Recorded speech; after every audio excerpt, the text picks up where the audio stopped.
প্রিয় দর্শক শ্রোতা, WHA টিভি থেকে আপনাদেরকে স্বাগত জানাচ্ছি। আপনারা শুনছেন আমাদের যুদ্ধ বনাম শান্তি বিষয়ক আলোচনার কন্টেন্ট।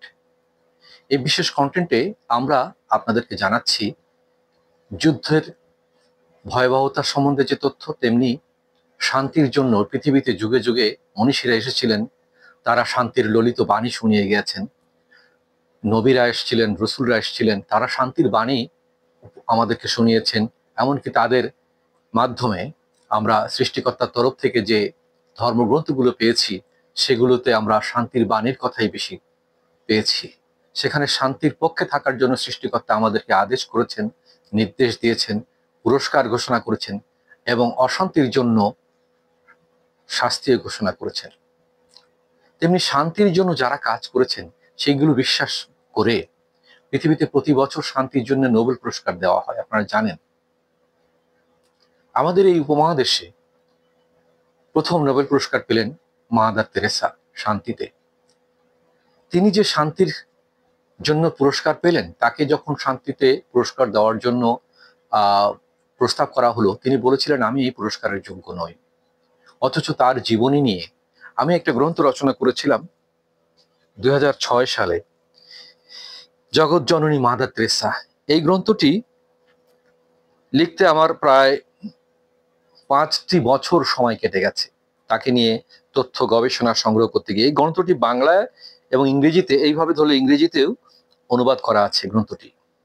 এখানে আমি দেখিয়েছি মাদার তেরেসা কিভাবে শান্তির জন্য লড়াই করেছেন, সংগ্রাম করেছেন, এবং এই যে তার যে সংগ্রাম, তার যে প্রাণান্তকর চেষ্টা, সেটি আসলে বলে বোঝানো যাবে না। শান্তি ললিত বাণী শুধু শোনালে হয় না, শান্তির জন্য কাজ করতে হয় প্র্যাকটিক্যালি।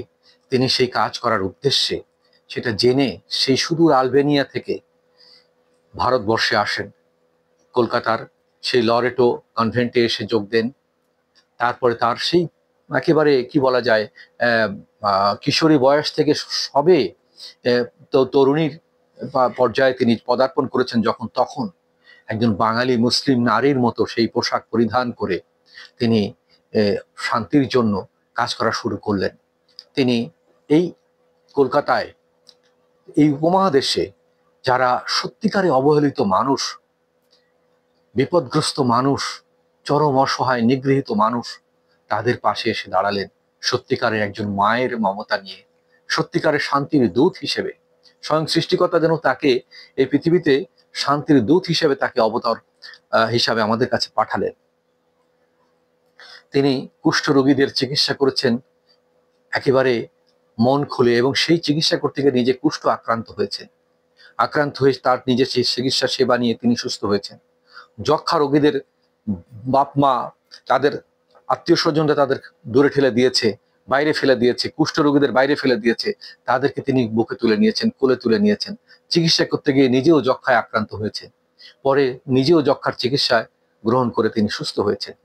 এইভাবে যেসব শিশুদেরকে অবাঞ্ছিত শিশু মনে করে ডাস্টবিনে ফেলে যেত, আমাদের সমাজের তথাকথিত যে সমাজপতিরা বা সমাজের যারা এলিট পার্সনরা, তারা এটাকে জাতের দোহাই দিয়ে নিজেদের বজ্জাতের যে পাপের ফসল থেকে তারা ডাস্টবিনে ছুঁড়ে ফেলতো, মাদার তেরেসা তাদেরকে, সেই শিশুদেরকে কোলে তুলে নিয়ে তাদেরকে বাঁচাতেন, তাদেরকে চিকিৎসা দিতেন, তাদেরকে আদর স্নেহ দিয়ে গড়ে তুলতেন।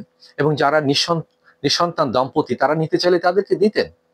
কিন্তু সেখানে তিনি কখনো দেখেননি কে কোন ধর্মের, কোন বর্ণের মানুষ, কে হিন্দু, কে মুসলমান, কে খ্রিস্টান, কে বুদ্ধ, কে কালো, কে ফর্সা, কে অন্য খর্ব, কে দীর্ঘ অঙ্গী, এরকম কিছুই তিনি কখনো বাছ বিচার করেননি। এই মহত্বের কথা বিবেচনা করে জানতে পেরে নোবেল কমিটি যখন তাকে পুরস্কার দিলেন, সেই 1979 সালের 10 ডিসেম্বর তাকে এই পুরস্কারে ভূষিত করা হয়। তিনি প্রথমে পুরস্কার নিতে চাননি, তিনি বলেছেন আমি এই পুরস্কারের যোগ্য নই।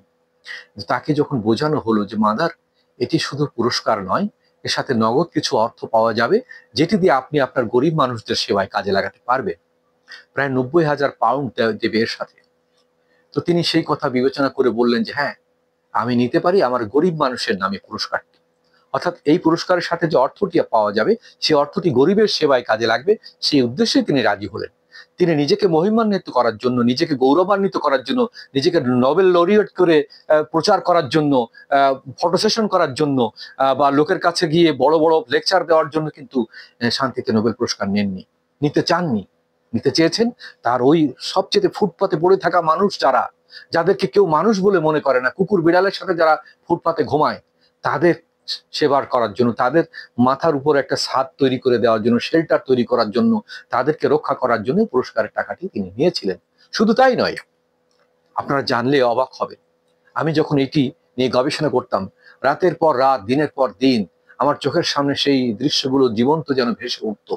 আমি কেঁদে বুক ভাসাতাম যে একজন মানুষ, কি অসীম ধৈর্য, কি অসীম তার মানে মানবতা বোধ, কি মমতা দিয়ে তিনি এইভাবে বিশ্বের এক প্রান্ত থেকে আর এক প্রান্তে এসে অচেনা অজানা মানুষদেরকে বুকে টেনে নিয়ে তাদের রোগগ্রস্ত মানুষগুলোকে, সমাজে যারা কোথাও কোনো ঠাঁই পায় না, তাদেরকে তিনি সুস্থ করে তুলেছেন। তিনি যখন এই পুরস্কার নিলেন, তার ভোজসভা, তার সৌজন্যে, তার সম্মানে একটা ভোজসভার আয়োজন করা হলো। আপনারা জানেন নোবেল কমিটি ভোজসভার আয়োজন করেছিল। নরওয়ে, সুইডেন বা ওই আশেপাশের দেশগুলোর অনেক ইয়ং জেনারেশন সেখানে ভোজসভার আয়োজনে তারা পকেট মানি জমা দিয়েছিল। তো তিনি সেখানে সেটিও বাতিল করে করজোড়ে বলেছিলেন, তোমরা আমাকে ওই টাকাটি দিয়ে দাও, আমি ভোজসভায় যোগ দেবো না, তার চেয়ে বেশি খুশি হব। কেন? কত টাকা তোমরা জোগাড় করেছো? 36,000 পাউন্ড। বলে ওই টাকাটি আমাকে দিলে আমার গরিব মানুষের কাজে লাগবে, তোমরা দয়া করে আমাকে ওই টাকাটি দিয়ে দাও। তিনি তাদের সাথে ভোজসভায় যোগ দিলেন না। ফটো সেশন করতে যে আমরা ভোজসভায় যাই এখনকার, নোবেল পুরস্কার পেলে কত আনন্দ ফুর্তি, তিনি সেটাকে বর্জন করলেন। করজোড়ে বর্জন করে সেই 36,000 পাউন্ডও তাকে দেওয়া হলো। তার সাথে আরো 3,000 পাউন্ড যোগ করে প্রায় 39,000 পাউন্ড।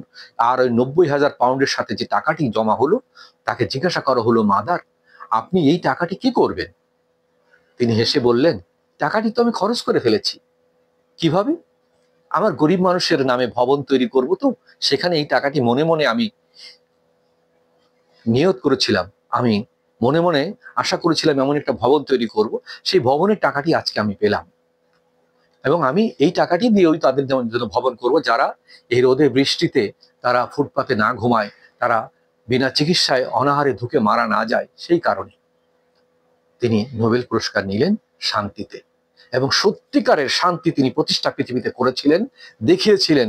সবার ঊর্ধ্বে রাজ শক্তি, সাম্রাজ্যবাদী শক্তি, এই যুদ্ধং দেহি বা যুদ্ধের চেয়ে শ্রেষ্ঠতম শক্তি হচ্ছে মানবতা এবং শান্তি। সে শান্তির পন্থা তিনি তার জীবন দিয়ে দেখিয়ে গেছেন।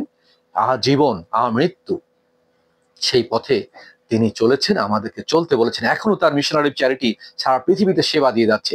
আমার সৌভাগ্য হয়েছে বাংলাদেশে তার মিশনারি চ্যারিটিগুলোতে গিয়ে সেখানে সচক্ষে সেই সেবাগুলো দেখার এবং তাদের সাক্ষাৎকার নেওয়ার, তাদেরকে নিয়ে এই বইয়ের মড়ক উন্মোচন অনুষ্ঠান ঢাকা বিশ্ববিদ্যালয়ের সিনেট ভবনে করার। আমি নিজেকে ধন্য মনে করছি, গর্বিত মনে করছি, এমন একজন মহীয়সী মানুষের জীবনে আমি তার জীবনী নিয়ে কাজ করার সুযোগ পেয়েছি। আল্লাহ পাক আমাকে সেটা কবুল করেছেন, এবং আমিও তাকে হয়তো পেয়েছি স্বপ্নে, দেখেছি তাকে, সেটি হয়তো আপনাদের সামনে নাই বললাম।